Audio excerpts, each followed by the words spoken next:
adult population and almost 60% of our seniors.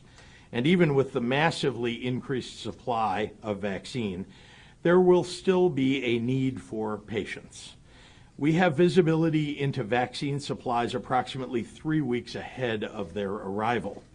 That allows an increasing availability of appointment times. But if everyone tried to get vaccinated on the same day, it just couldn't be done. Nevertheless, by mid-April, we will be at a point where dividing up the population into phases won't make sense with the ever-increasing supplies that we expect to see.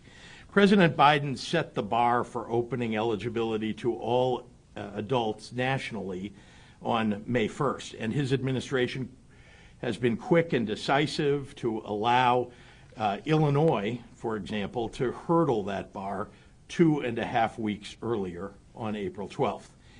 It's truly amazing to be at this point in our pandemic response if you think back just a few months ago.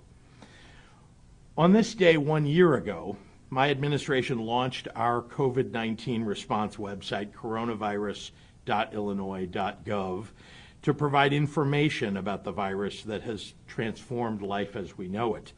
Today, that website functions as a life-saving vaccine finder, guiding our residents to the local vaccination locations closest to home. Vaccination sites are continually added to our vaccine finder, so it's worth checking back if you couldn't find an appointment the first time. A second major announcement today is an update to our public health mitigations. As a reminder, because of the steps that Illinois took, our state never ran out of hospital beds or ventilators or doctors to care for patients, even when other states did. So if you were a car accident victim or experiencing a heart attack or in need of cancer treatment or a mother in labor or sick with COVID and gasping for air, there was always a hospital available to treat you, even in the worst moments of this virus's transmission. I want to thank the people of Illinois for their incredible efforts at prevention. Your diligence has kept your friends and your family safer and your community healthier. And we owe an enormous debt of thanks to our doctors and nurses and healthcare professionals who have been on the front lines, risking their lives to save ours, fighting a war against COVID-19 inside our hospitals that few outside really have yet to see. Heroes all. Unfortunately, COVID-19 has not gone away. Each day, people in Illinois and across the nation are getting sick and being admitted to the hospital with this deadly virus. And people are still passing away from it. But the light that we can see at the end of the tunnel is getting brighter and brighter as more people get vaccinated. And I'm more optimistic today than I have been at any time over the last year. And more importantly, the doctors and scientists are too. It's time to begin to cautiously move toward normalcy. And it's imperative that we do so in a way that maintains all the progress that we've made to date. As we've seen, there's more to a strong economy than just ending capacity restrictions. People have to be safe, and they have to feel safe too. That's why moving forward, Illinois will advance towards normalcy with a dial-like approach, allowing us to dial it up as things are improving. Over the year, we have progressed from phase 1 to phase 4, and we're on the verge of the ever-elusive phase 5. Our progress toward phase 5, like all the decisions that we've made, will be based upon the data. The first move forward will be into the bridge phase, a transition period with higher capacity limits for businesses and gatherings. This will allow Illinois to restore normal operations faster without ignoring the risks attendant with the new variants that we see rising around us. As with all of our decisions, Illinois' move into our bridge phase and then into phase 5 will be based on metrics recommended by doctors. Barring any significant reversals in our COVID-19 hospitalizations and deaths and cases, Illinois will move into this bridge phase when 70% of our 65 and older population receives at least one dose of the vaccine. I'm optimistic about reaching that milestone because as of this morning, that number is 58%. Our seniors have tragically borne the brunt of this virus's consequences, and we must continue to take action to keep them all safe. The widespread vaccination of seniors as a group marks tremendous progress at overcoming this pandemic. Our next step into phase 5 measures a decrease in burden on the rest of our population. So after a 28-day monitoring period in the bridge phase, and assuming no significant resurgence of COVID-19 cases, hospitalizations, and deaths, Illinois will resume normal business operations when at least 50% of our 16 and over population has received at least one dose. As of this morning, that number is 28%. Even at that point, there is a significant risk to the population of those who may not yet be vaccinated. So I also want to address the requirement to wear a mask, which has been in place in Illinois since May 1st.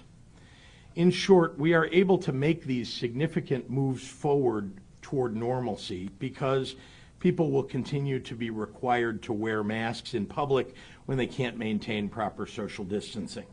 So Illinois will lift its face covering requirement when the CDC recommends it.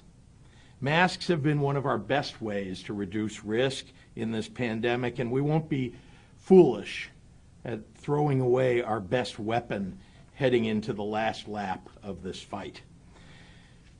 Folks, this is an exciting day. Although we still are in the midst of a global pandemic, the end seems truly to be in sight. And while we're racing against a tough clock, the new, more dangerous variants, that is, it is fully in our power to turn the page on this dark and devastating chapter. These vaccines are our fastest ticket back to hugging our grandkids, eating inside restaurants without worrying about the risks, school dances, community celebrations, all the things that we miss about normal life. So don't let up. Join me in wearing your mask and getting vaccinated when it's your turn. Step by step, we can get out of this the same way we came into it, and that's together. So thank you, and with that, I'd like to turn it over to Dr. Ngozi Ezike. Doctor?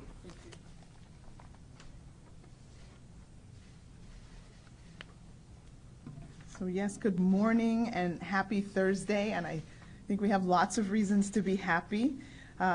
And we have a lot of good news that you've just heard. We are seeing the number of people vaccinated increase every day, and all signs are pointing in the right direction for moving towards getting back to doing more of the things we love in the ways that we love to do them. Our daily case rate has dropped from an all-time high in November of 95 cases for every 100,000 people in Illinois to now just 12 cases per 100,000 people. Also in November, we saw an overwhelming 6,100 people in the hospital with COVID. And now we're currently seeing between 1,100, 1,150 people in the hospital each day with COVID.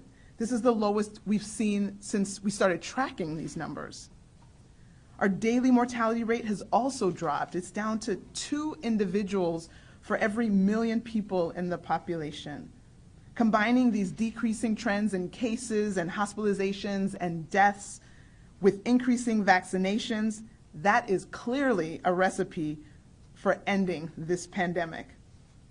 We cannot lose our momentum. To do this, we will continue to wear our masks. We absolutely will not have any mask burning parties. We in Illinois know the importance of masks. We know that we still need to avoid crowds as possible and keep our distance. Vaccination will also keep our momentum continually going forward, and we've seen a tremendous response from people all across the state wanting to be vaccinated. I am so proud of the people of Illinois. They know how important this precious life-saving resource is. what it means for us as individuals, for our families, and for our communities.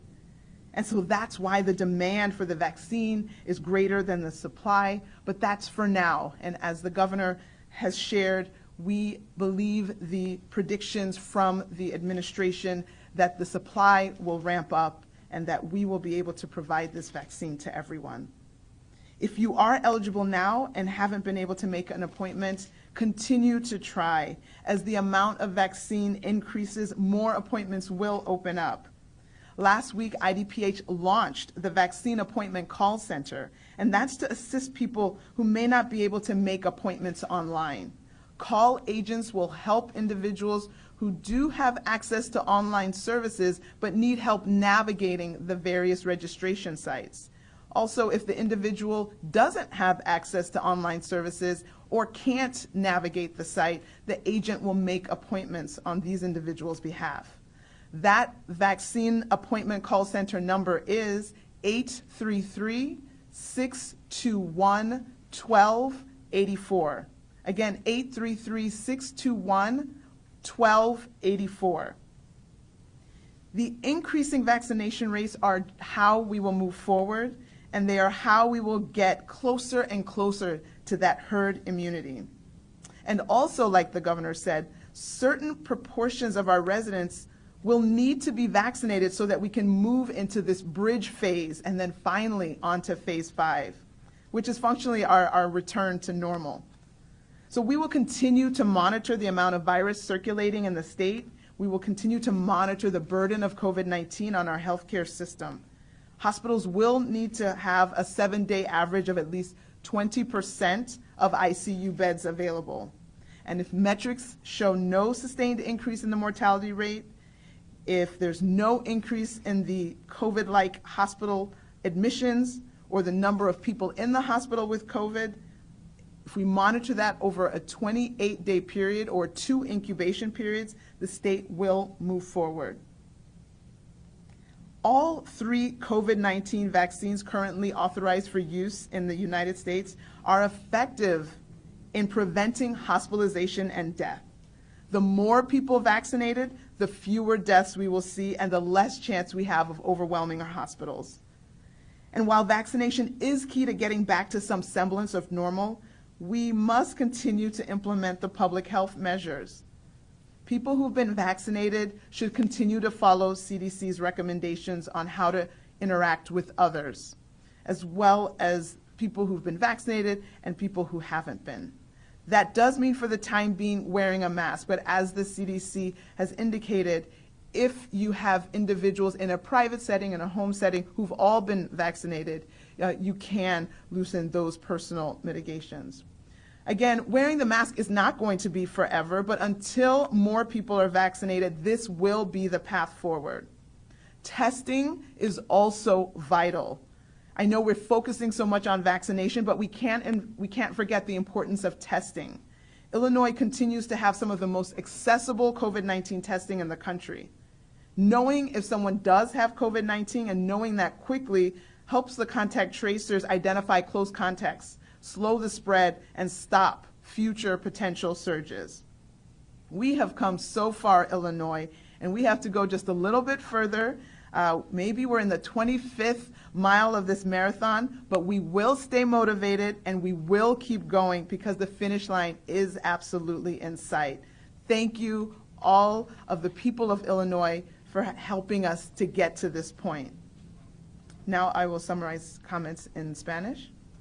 Buenos días a todos. Tengo buenas noticias. Estamos viendo un aumento en el número de personas vacunadas y todas las señales apuntan en la dirección para volver a hacer las cosas que amamos. Nuestra tasa diaria de casos ha caído de un máximo histórico en noviembre de 95 casos por cada 100,000 personas en Illinois a 12 casos por cada 100,000 personas. Nuestra tasa de mortalidad diaria también se ha reducido a 2 personas por cada 1,000,000 de personas. Cuando combines estas reducciones en casos, hospitalizaciones y muertes con el aumento de vacunas, estaremos en camino de poner fin a esta pandemia. No quiero que pedirnos todo lo que hemos ganado.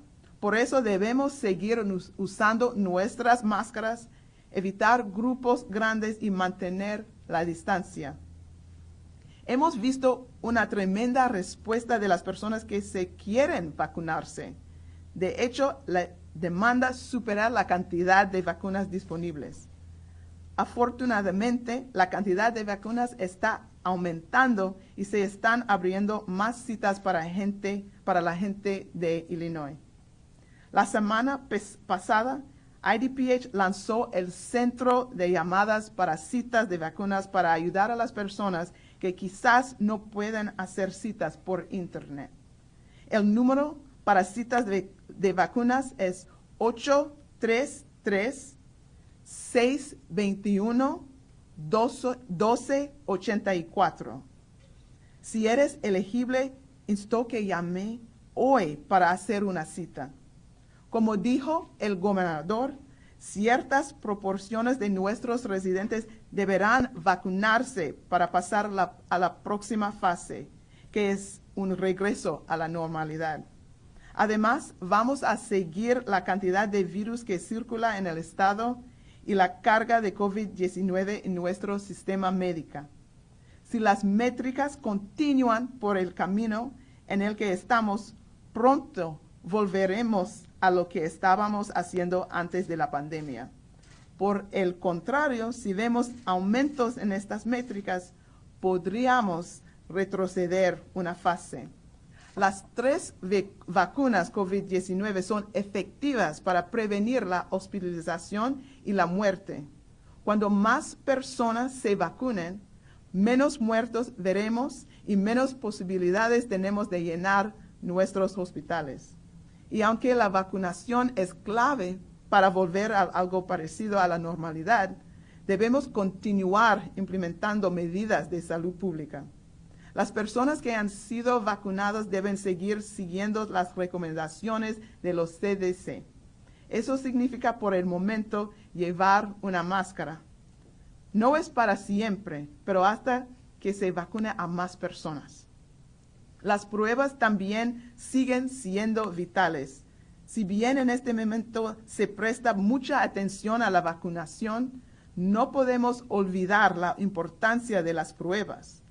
Illinois sigue teniendo algunas de las pruebas de COVID-19 más accesibles del país. Por favor, sea responsable y hágase la prueba de COVID-19 si ha estado expuesto a alguien con el virus. Finalmente, vacúnese para celebrar el 10 de mayo. Vacúnese para celebrar las graduaciones, bautizos y quinceañeras. Vacúnese para que tú y tu familia se mantengan sanos. Vacúnese para Illinois, para que podamos poner fin a esta pandemia. Muchísimas gracias por su apoyo. And with that, I will turn it back over to Governor Pritzker. Thank you, Dr. Ezike. Happy to take questions from members of the media. Governor, the city of Chicago is not following your plan, so to say that Illinois is reopening isn't accurate necessarily because the city is a big part of the state. And I'm wondering, are you okay by getting rid of the phases? Are you okay with perhaps a 25-year-old healthy Lincoln Parker going ahead of a 55-year-old with heart disease from Englewood? Well, let's be clear that we're talking about 3 weeks, 3.5 weeks hence, right, that this change is going to take place. And in the meantime, as you know, not only have we done well with seniors 65 and over, we have an increasing number of people as we opened up phase 1B plus, people who have pre-existing conditions, to get vaccinated. And so we have a great deal of people who have already been vaccinated. They're in these categories, and over the next 3.5 weeks, increasing numbers of pods that are specifically focused on those populations. So as to the question of, a 25-year-old who's in the city of Chicago, look, the city of Chicago gets separate shipments from the federal government, separate from the rest of the state. It represents 21% of the population of the state of Illinois, the city of Chicago does. And it can make decisions on its own. It has the ability to do that. I hope that it will move expeditiously toward opening up even more. That's what we're doing across the rest of the state of Illinois.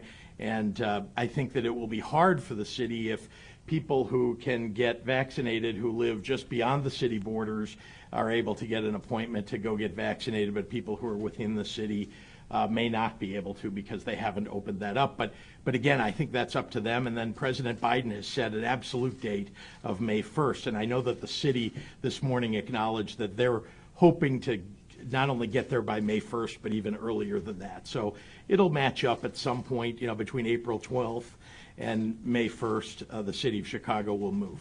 So Governor Pritzker, this bridge that we're on, the COVID bridge, I don't know what you're calling it, but are we? I just did call it that, yeah. On the bridge right now, so we need from this point on 28 days? No, as I said, Amy, we're at 58% of our 65 and older population that has been vaccinated. When we get to 70%, we'll be able to move. That increases capacity. We'll be able to move to the bridge phase, which increases capacity, allows businesses to move to having more customers and so on, right? Getting our economy really moving. And then during the 28 days following that, hoping to reach a half of our population, of our adult population, vaccinated, which is very possible, likely, if you look at the supplies coming to the state of Illinois. Then we would move to fully open in the state, and people would just be required to wear masks. Do you have five includes masks? Phase 5 continues until the CDC says that it's safe. Governor, can you talk about what these capacity enhancements, when we get to the bridge phase, what it will allow? I mean, we see the 50 number is common, but what does this mean practically for businesses, weddings, gatherings? It's greater capacity. I don't want to go through it because, frankly, it's a very long list, and we talked to industries across the board to figure out what the right answer was. We want to make sure that hotels can operate with, events. We want to make sure that there are increased ability of restaurants to have more people indoors and served, bars the same way. So you can look, we put out a press release about all of the different industries and how that's going to be altered in the bridge phase. But again, I think there's a kind of an expeditiousness if you look at these metrics that we've set and how fast vaccines are going into people's arms. We're really headed on a very good trajectory to get to phase 5. Governor, how based on the number of vaccinations you're anticipating are going to happen between now and the coming weeks, do you anticipate an approximate date when you think the state could reach that bridge? No, I think we'll all be watching those metrics. I've given you some idea of, the percentage of people who are vaccinated every day, and so you could make your own calculation. But I don't want to set a date out there because it's always hard to tell how many people will go in and get vaccinated on any given day. But we think that, vaccinating about 1% of the population, over each day and a half, gets us there pretty expeditiously. Governor, what's your take on vaccination cards? Do you think the state should issue one and make it mandatory to access public spaces like it happened, for example, in Israel? People get a card already when you get vaccinated, so you get something that reminds you of your second dose and tells you that you've been vaccinated, so on. So that's something that people could use, but it's certainly not something we're looking to make mandatory. Governor, April 12th is the headline here for a lot of people in Illinois. When can they begin making appointments for those April 12th vaccinations, and how comfortable are you that the systems are ready to handle this huge number that's coming down the pipe? Well, the systems are ready. We know what software that most of the local public health departments are using. It's the software that the state also uses. It's called EM Track.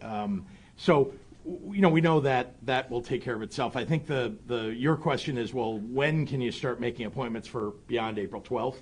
Typically, so remember how the system works. We have, not only do we have hospitals, FQHCs, and others who are getting direct shipments from the federal government that's outside of the allotment to the state.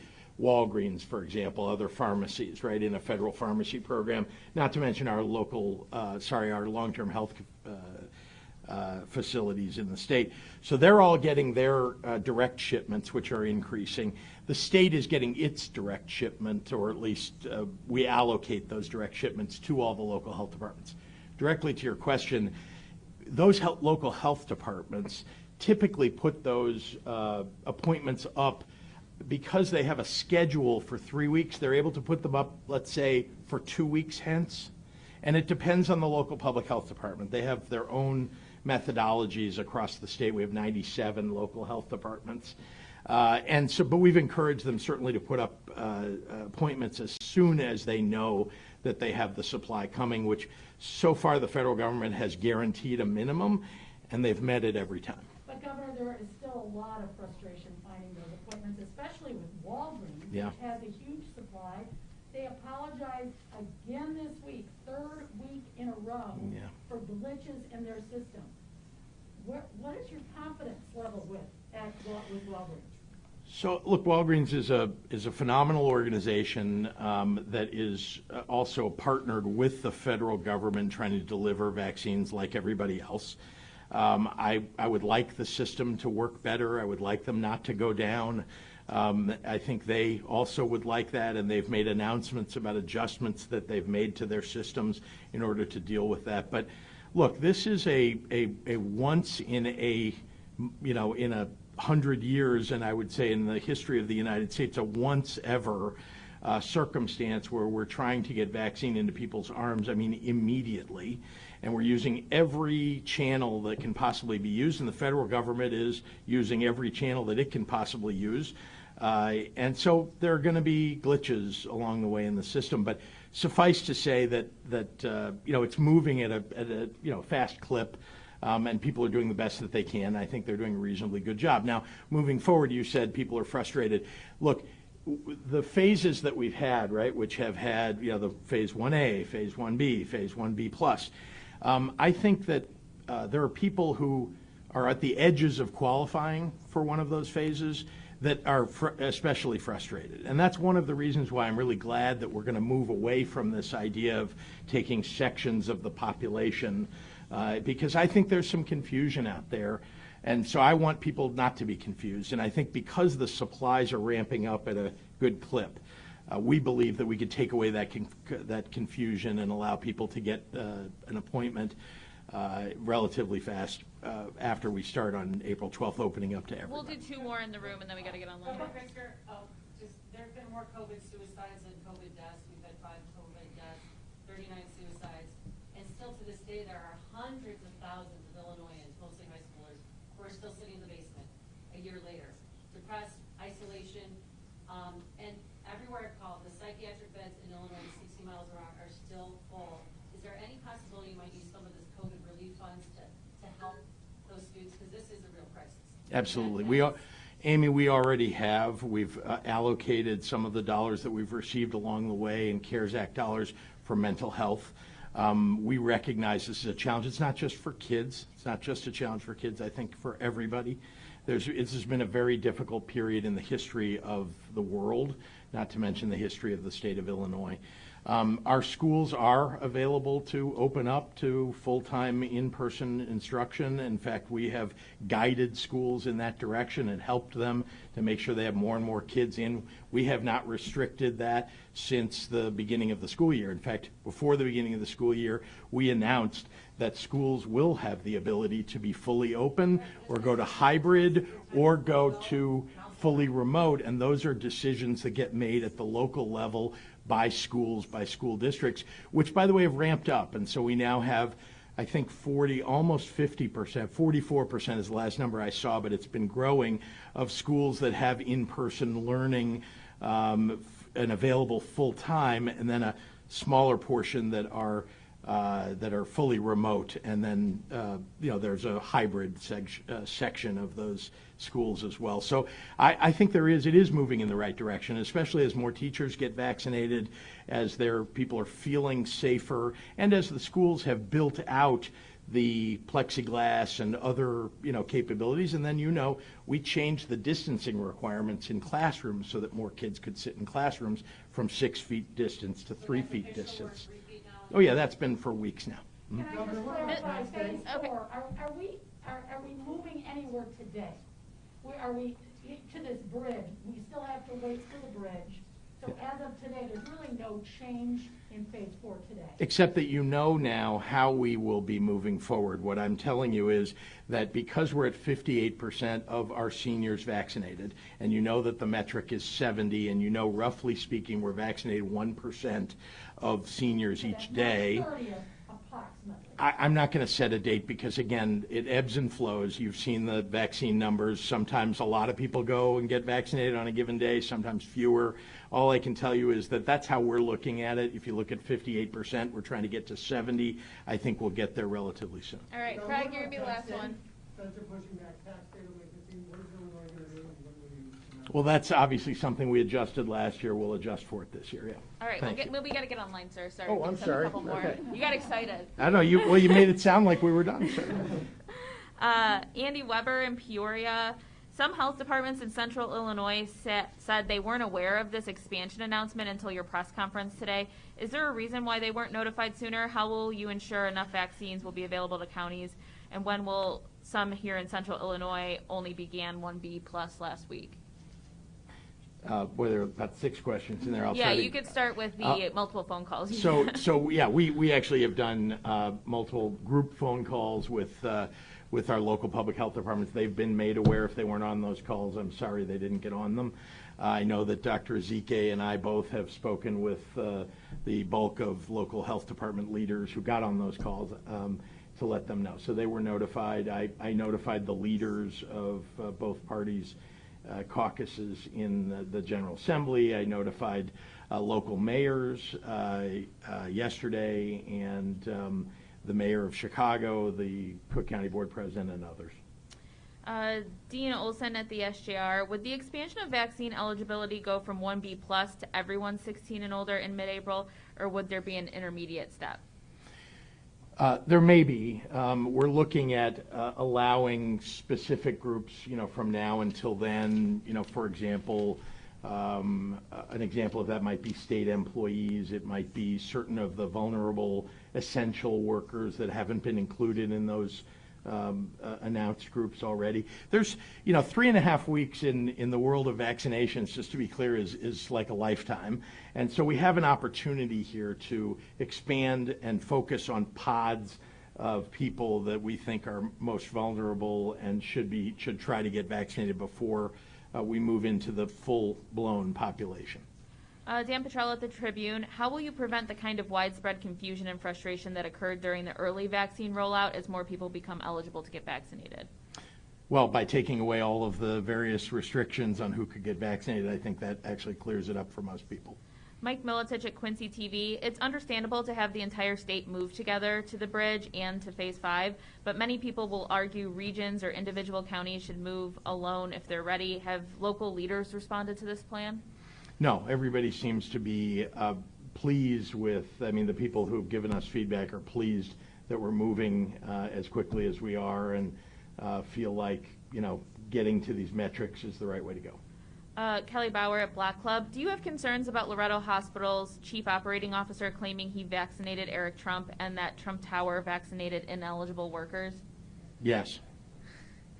Hannah Mizell, so basically there's no more phase 1C. Should people who qualified in that phase get a vaccine now or wait until April 12th? There is no there has never been an announced phase 1C for the state. Okay, I think we pretty much got everything. That's it. Thanks Thank everyone. you.